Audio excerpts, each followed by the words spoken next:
Viernes y vamos a buscar la manera de hacer un contenido diferente, de continuar con la verdad, pero vista desde distintos ángulos. Y tengo a mi lado aquí a un histórico de la comunicación dominicana, a un viajero digital, antes de que existieran las redes sociales y la internet. Carlos Benoit, una personalidad.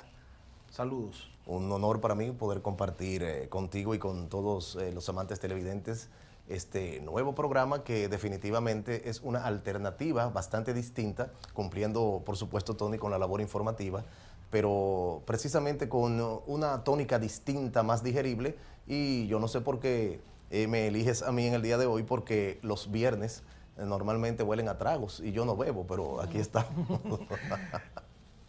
Cuando pienso o te veo, me llega a la mente el concepto el viajero. Ah, sí, sí. ¿De dónde viene el Mira, viajero asociado a Carlos Benoit? Mira, eso es algo hasta cierto punto bastante gracioso, Tony. Cuando yo era joven, yo siempre escuchaba muchas... ¿Cómo? Sí, yo fui joven una vez. O sea, ya tú no eres joven. Ay, imagínate, yo tengo 52 años. No, pero y dicho, eso es no ser joven. Bueno, a mí no me dicen así. Cuando yo llego a un sitio me dicen, ¿y qué es lo que te jamón se cree?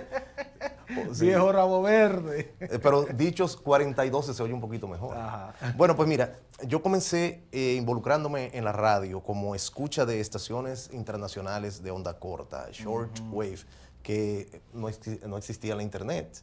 Y la única forma de uno estar al día de las noticias internacionales, de conocer y escuchar sobre culturas distintas, era escuchando estaciones de onda corta, estaciones internacionales y también de amplitud modulada. Sabemos que Venezuela, sabemos que Colombia, son países donde en la década 70, también en la década 80, todas las emisoras, o casi todas, eran de 50 kilovatios o de 100 kilovatios para poder cubrir todos esos territorios tan disímiles, llanuras, la cordillera de los Andes, aparte de que son países todavía al día de hoy productores de petróleo, y la energía eléctrica, bueno, pues no les sabía a nada y por eso podían tener toda esa potencia y por lo tanto se escuchaban aquí de noche. En más o menos 1900, creo que 78, 79, yo escuchaba un programa en una estación de Venezuela de madrugada. El programa era desde las 2 de la madrugada hasta el amanecer para los camioneros y se llamaba El Viajero.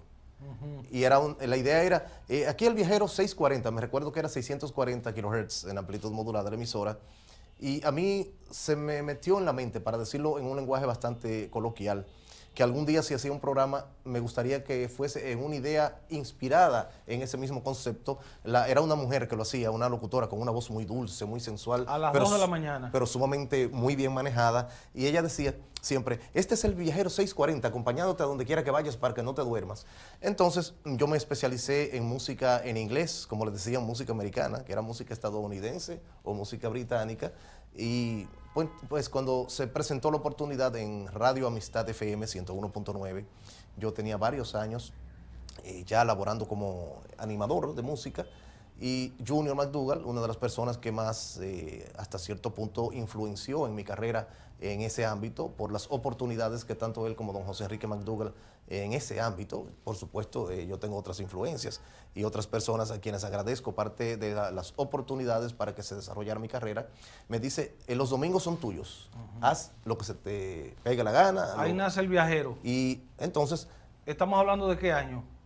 El Viajero surgió el primer domingo de agosto de 1987, creo que era 9 de agosto. ¿Qué había pegado en ese tiempo?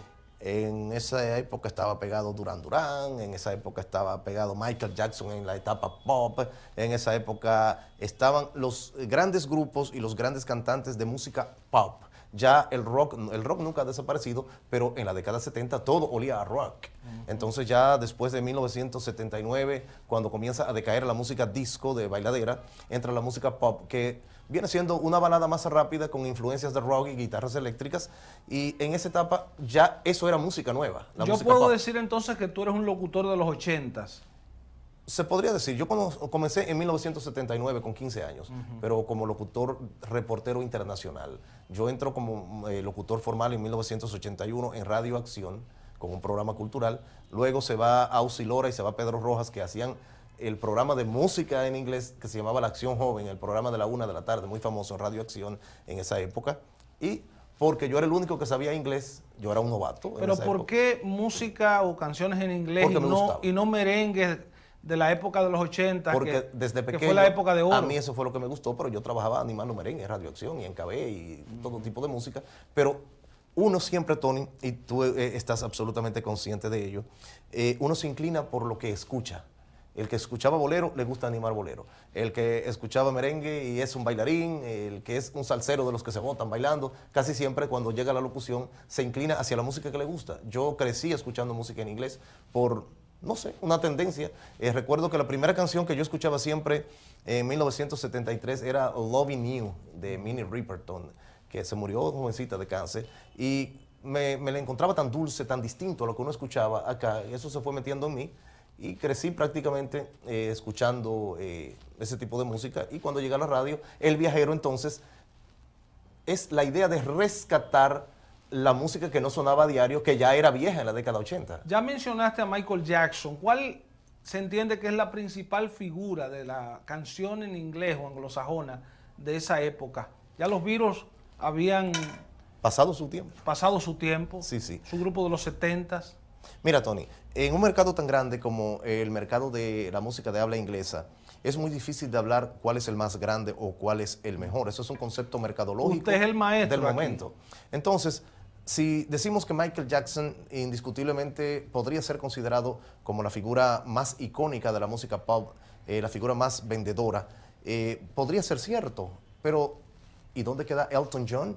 Que estuvo desde 1969 hasta el 2003 sin pasar un solo año sin tener un hit número 1. ¿Qué hablamos de Madonna? Entre Madonna y Michael Jackson, uno no sabe por cuál. Hubo un debate constante. Mercadológico, pero tú dices cuál vendió más. Entonces uno se da cuenta de que al ser mercados tan amplios, las cosas son relativas.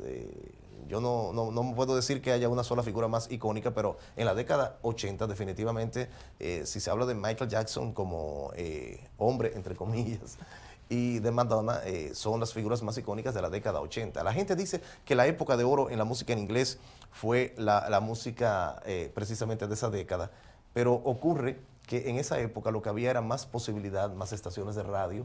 En la década 70, en los mismos años 60, solamente existían contadas estaciones que difundían ese tipo de música y en amplitud modulada. Ya en la década 80, a finales de la década 70, comienzan a proliferar las estaciones que ponían, que colocaban, transmitíamos música en inglés, y por ello entonces yo considero que lo que había era más posibilidades de escuchar, y también comenzaron a surgir los canales como Music Television, MTV y Video Hits One, VH1, y comenzamos a recibir entonces nosotros emisiones por satélite, y posteriormente se comenzaron a instalar los telecables, y nosotros comenzamos a conocer lo que no conocíamos a diario. Por la cantidad de música, la penetración, la mercadología siempre existió. Lo que nosotros teníamos era quizás menos medios para conocerla y disfrutarla y dejarnos contagiar. No pases de ahí, porque esta sección va a continuar cada viernes.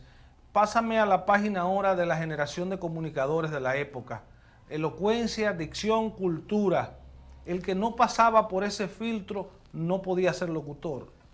Ese es un tema que a mí me gusta tratarlo con mucha delicadeza, con mucho respeto, porque a veces tenemos la tendencia a decir que siempre lo pasado fue lo mejor. Y cada quien dice que su generación es la mejor, cada quien tiene la tendencia a no considerarse el peor. Y yo creo en la evolución. No es lo mismo cuando, por ejemplo, en 1955 un locutor presentaba una canción como la que cantaba Tony Williams del grupo de Platters, los Plateros, Only You, que es una canción que casi el que ni siquiera conoce inglés la conoce. Es una canción que narra un ensueño, es un poema cantado. Y los poemas cantados de esa época, cuando tú escuchas una interpretación de Bésame Mucho de Lucho Gatica, no es la misma forma de tú comunicarte al oyente, animando, presentando, incentivando esa canción, que tú presentar ahora una canción de el cata, para tomar un ejemplo sin hablar de malo o bueno, pero hay que saber que el locutor tiene que adaptarse. Como que un y me disculpan que mencione eso a la hora de comida, por supuesto. No puedo dejar de meter mi venenito, pero todo lo contrario, estoy diciendo que cada cosa tiene su momento, pero... Pero tú no quieres atacar a nadie. Pero vamos a... No, mira, yo soy un veneno cuando tengo que serlo, si de la verdad se trata. Pero lo que yo considero es que antes los directores o los propietarios de estaciones de radio, que eran casi siempre los mismos directores, eran locutores, eran personas formadas, eran personas que amaban la radio. Ahora la radio, inevitablemente, igual que la televisión y otros medios de comunicación, son mercados que tienen que dejar dinero. Si no dejan dinero, no pueden subsistir, no pueden seguir existiendo, y entonces se basan o basamentan su programación en lo que venda, en lo que se escuche, sin importar el tipo de influencia nociva o positiva que pueda hacer. Esto hace que cualquier persona pueda ir a una estación de radio, tener una hora. Si se presta a lo que quiere la estrategia de la dirección, esa persona puede estar, pero nosotros antes, incluso las generaciones anteriores a la cual yo pertenezco,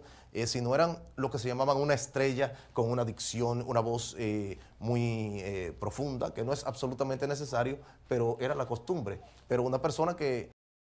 Adonis, con una voz hermosa, una dicción perfecta. Las mujeres, tenías que quitar. Yo soy jamón.